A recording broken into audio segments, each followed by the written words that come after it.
Zdravím vás, ja som tu v Chorvátsku pri mori a vymyslel som tu na počesť Jara Filipa takú mini poviedku.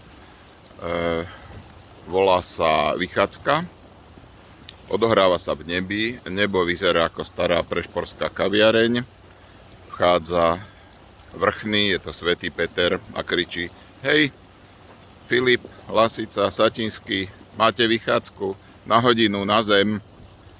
Filip hovorí: Bysťu Bohu. Vrchný: To som nepočul. A odíde.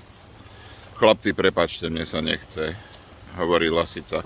Ja som sa minule pozeral cez prievidzu. Prievidza? No prievidza, to kukatko vo dverách. A čo sa tam na Slovensku deje? Nechce sa mi. Satinský hovorí: Ja pôjdem pozrieť mojich milých Slovákov, veď nie sú všetci takí sprostí.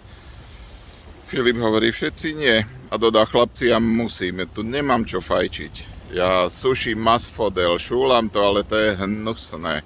Musím ísť dole a kúpim celú trafiku. Lasica: Ale ja nejdem večer, je výborný koncert. Filip: Kto? Lasica hovorí: František Krištof Veselý a Miles Davis. No ale musím, fajčiva nie to. Nejdeš? Nejdem. Tak čau. Lasica sedí, pije kávu a Filip s Satinským odchádzajú.